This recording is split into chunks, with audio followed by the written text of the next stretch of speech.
तो गाइस कैसे हैं आप सब लोग। हीवन डिस्ट्रॉयड के एपिसोड 01 के साथ हाजिर हो। तो एपिसोड की शुरुआत में माउंट टाई का सीन दिखाते हैं। माउंट टाई जिसे मिस्टीरियस लिटिल पीक कहते हैं, वहां का सीन दिखाता है कि पहाड़ों के ऊपर हमारा यंग मास्टर जो था ऊपर की तरफ चलता हुआ जा रहा था। उसकी हालत काफी ज्यादा खराब होती है क्योंकि उसे माउंटेन चढ़नी पड़ती है और वो माउंटेन के ऊपर वहां पर एक लकड़ी का सहारा लेकर ऊपर की तरफ चढ़ता हुआ जा रहा होता है। और माउंटेन के पीक के ऊपर वहां पर मिस्टीरियस लिटिल पीक के ऊपर वहां पर एक टैबलेट होता है, एक स्टोन टैबलेट। उसके पास वहां पर एम्परर का टोकन होता है और उस एम्परर के टोकन को वहां पर उतारता है और उस टैबलेट के ऊपर लटका देता है। फिर साथ ही वहीं पर लेट जाता है क्योंकि वो पूरी तरह से थक चुका होता है और वहां पर लंबे लंबे सांस ले रहा था और कहता है कि लियान सोंग तुम ऐसा कैसे कर सकते हो, तुम मुझे बचाने के लिए अपनी जान कैसे दे सकते हो। फ्रेंड के ऊपर मैं यहाँ पर सिर्फ और सिर्फ तुमसे किए हुए अपने वादे को ही पूरा कर सका। तुमने मुझे कहा था कि मुझे यहाँ पर मिस्टीरियस लिटिल पीक तक पहुंचना होगा, मैं यहाँ पर पहुंच आया हूँ। और साथ ही वहां पर उसे एक तितली उड़ती हुई दिखाई देती है। वो उस तितली को वहां पर देख रहा था, उसे देखते देखते साथ ही वो अपनी पास मेमोरी को याद करता है कि वो कहां पर से बचकर निकल कर आया है। तो वो कहता है कि मुझे एम्परर होना चाहिए था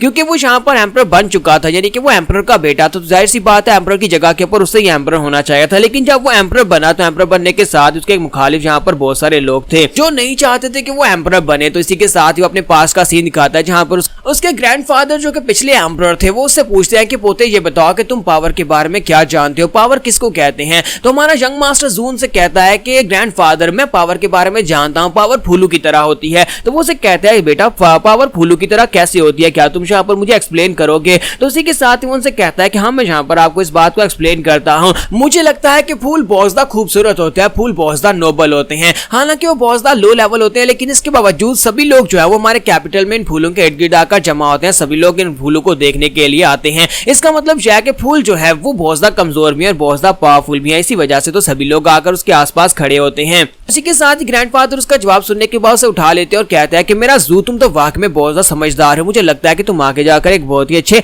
एम्परर बनोगे। लेकिन साथ ही ग्रैंडफादर उसे कहता है कि तुम अभी छोटे हो, इसी वजह से तुम्हें यहाँ पर पावर की असली सेंस नहीं है। मैं तुम्हें बताता हूँ कि पावर जो होती है फूलों की तरह बिल्कुल भी नहीं होती। हालांकि फूल जो होते हैं बहुत ज्यादा फ्लैशी, बहुत ज्यादा खूबसूरत होते हैं और सभी लोग उसके आसपास जमा होते हैं। लेकिन फूल बहुत ही जल्दी विदर्ड हो जाते हैं क्योंकि फूलों की लाइफ बहुत ज्यादा कम होती है और बहुत ही जल्दी वो मुरझा जाते हैं। इसी वजह से फूल जो है तुम उसको यहाँ पर पावर नहीं कह सकते। तो ये बात सुनने के बाद हमारा जो जू होता है वो कहता है कि बहुत ही जल्दी यहाँ पर हमारी पावर का फूल जो था वो भी मुरझा गया। मेरे ग्रैंडफादर के मरने के बाद उन्हें यहाँ पर सिर्फ और सिर्फ एक ही सूटेबल पर्सन दिखाई दिया, यानी कि उनका पोता यानी कि मैं। और उसके बाद ग्रैंडफादर के बाद मैं यहाँ पर अब नया एम्परर बन चुका था। तो मेरे फादर जिनको मैं यहाँ पर माउंट टाई की तरह देखता था कि वो हमेशा यहाँ पर खड़े रहेंगे, लेकिन मेरे ग्रैंडफादर जो थे वो भी यहाँ पर मर गए। मेरे दादाजी के वहां पर मरने के बाद सभी लोगों ने उनका श्राद्ध तो किया, लेकिन अब यहाँ पर उनमें से काफी सारे ऐसे लोग थे जो कि मुझे एम्परर बना हुआ देखना नहीं चाहते थे। उन्हें लगता था कि मैं यहाँ पर एम्परर बनने के लिए लायक नहीं हूँ। तो मुझे लगा कि मेरे ग्रैंडफादर की किस्मत का ये हिस्सा था, वो किस्मत से नहीं निकल पाया। तो मुझे यहाँ पर बाद में समझ आया कि समय मैं भी यहाँ पर अपनी किस्मत से नहीं निकल सकता। ये मेरी भी किस्मत थी कि मुझे यहाँ पर ये सब कुछ फेस करना था। तो जब वो यहाँ पर यंग एम्परर बन जाता है तो एम्परर बनने के बाद प्रिंस जैन जो होता है यानी कि उसका एक जनरल जो होता है वो बगावत कर देता है। वो आर्मी की एक टुकड़ी लेकर उसके पैलेस के ऊपर आकर धावा बोल देता है और उसे कहता है कि मैं यहाँ पर तुम्हें आखिरी वार्निंग दे रहा हूँ, अपना क्राउन उतारो और चुपचाप यहाँ पर गद्दी से नीचे हट जाओ। चाहे यहाँ पर तुम्हारे एम्परर ने यानी लेट एम्परर ने मरने से पहले जो भी यहाँ पर कहा हो, लेकिन तुम्हारे जैसा एक बच्चा एम्परर बनने के लायक नहीं है और पूरे के पूरे एम्पायर को नहीं चला सकता। अगर तुम यहाँ पर कंट्री के बारे में वाकई में सोचते हो तो चुपचाप यहाँ पर गद्दी के ऊपर से हट जाओ और मुझे नया एम्परर बनने दो, वरना मैं यहाँ पर तुम्हें तुम्हारे साथ साथ जितने भी तुम्हारे वफादार लोग हैं उन सभी लोगों को मार डालूंगा, यानी कि तुम्हारे जैसे कचरे को हम लोग खुद ही यहाँ पर से हटा देंगे। असल बात यह है कि यंग मास्टर जू जो है उसने यहाँ पर कोई भी मार्शल आर्ट्स नहीं सीखी हुई, जिसकी वजह से वो काफी ज्यादा कमजोर है और वो बहुत ज्यादा घबरा जाता है। चिल्लाकर से कहता है अंकल जैन आप ये क्या कर रहे हैं, आप यहाँ पर मेरे खिलाफ क्यों हो गए हैं। और इसी के साथ ही वो आगे हंसना शुरू कर देता है और कहता है कि मैं तुम्हारे खिलाफ क्यों नहीं होऊंगा, कमीने कहीं के। तुम यहाँ पर एक थ्रोन के ऊपर बैठे हुए, तुम्हें क्या लगता है कि तुम एम्परर बनने के लायक हो, जबकि मैं यहाँ पर मौजूद हूँ। तुम्हारा दादा यहाँ पर तुम्हें कैसे एम्परर बनाकर जा सकता है।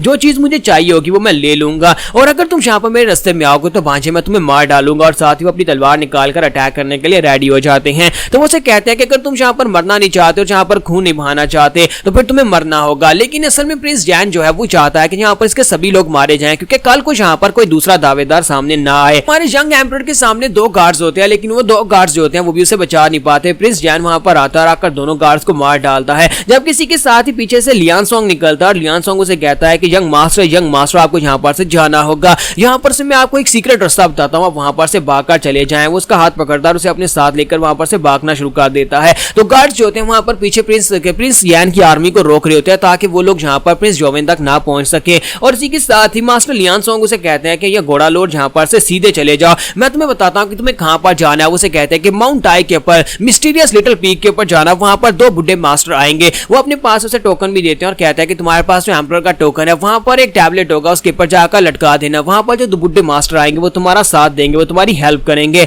और रास्ते में कहीं पर भी रुकना मत, सीधा और सीधा जाकर लिटिल मिस्टीरियस लिटिल पीक पर ही जाना। कि हमारा यंग मास्टर जू से कहता है कि लियान सोंग मैं यहाँ पर इस तरह की लाइफ कैसे जी सकता हूँ, क्या तुम्हें लगता है कभी भी यहाँ पर मेरे पास कोई जीने का मकसद बचा है? तो उसे कहता है कि अपनी बकवास बंद करो, तुम हमारे एम्परर हो और तुम ही हमारे एम्परर रहोगे और बहुत ही जल्दी तुम यहाँ पर वापस आओगे और सारे का सारा एम्पायर वापस तुम्हारा होगा। अब यहाँ पर से दफा हो जाओ, जल्दी से वहां पर माउंटेन के ऊपर जाओ ताकि तुम जिंदा रह सको। तो ये बात सुनने के बाद वो कहता है कि मुझे लगता है कि मुझे यहाँ पर से जाना ही पड़ेगा। लियान सोंग उसे कहता है कि तुम्हें यहाँ पर अपने ग्रैंडफादर के लिए ये करना होगा, तुम्हारे ग्रैंडफादर चाहते थे कि तुम यहाँ पर नए एम्परर बनो, लेकिन हालात कुछ ऐसे हो गए हैं कि तुम्हें यहाँ पर से भागकर जाना पड़ेगा, लेकिन एक दिन तुम जरूर वापस आओगे, इसी वजह से तुम्हें यहाँ पर जिंदा रहना है, तुम्हें सिर्फ और सिर्फ इस वादे को पूरा करने के लिए जिंदा रहना है। तो लियान सोंग उसे कहता है कि प्लीज सर मुझसे वादा करेंगे आप यहाँ पर जिंदा रहेंगे, आप मरेंगे नहीं। तो इसी के साथ ही वो कहता है कि हाँ मैं यहाँ पर तुमसे वादा करता हूँ लियान सोंग, मैं मरूंगा नहीं और मैं स्ट्रॉन्गर बनकर वापस आऊंगा। और इसी के साथ ही वो अपना घोड़ा लेकर वहां पर से भागना स्टार्ट कर देता है और कहता है ये मेरी किस्मत थी, आज मैं यहाँ पर एम्परर बना, लेकिन इसी के साथ ही मैं यहाँ पर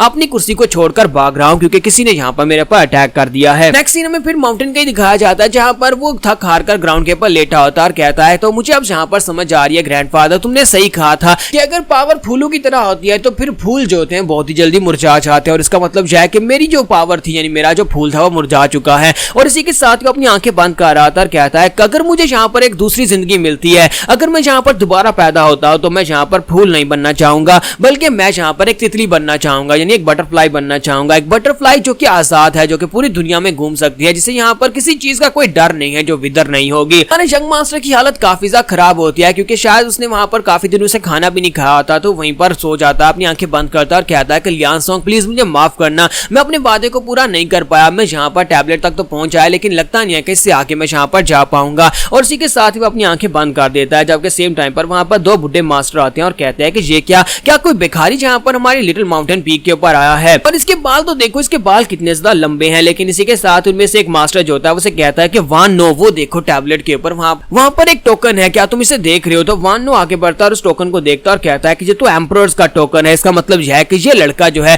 ये एम्परर का टोकन लेकर हमारे पास आया, इसका मतलब यह है कि यंग मास्टर जू है। वो दोनों बुढ़े मास्टर जो होते हैं वहां पर उसे उठाते हैं और उसे उठाकर अपनी केव के अंदर ले जाते हैं और उसे वहां पर ले जाने के बाद उसके सामने बैठे होते हैं। तो इसी के साथ जब उसे होश आती है तो वो दोनों अपने सर उसके सामने झुका देते हैं और कहता है कि योर मैजेस्टी, हम लोग आपके सर्वेंट और हम लोग यहाँ पर आपको सर्व करने के लिए बिल्कुल रेडी हैं, बताएं कि आपको हमसे क्या चाहिए।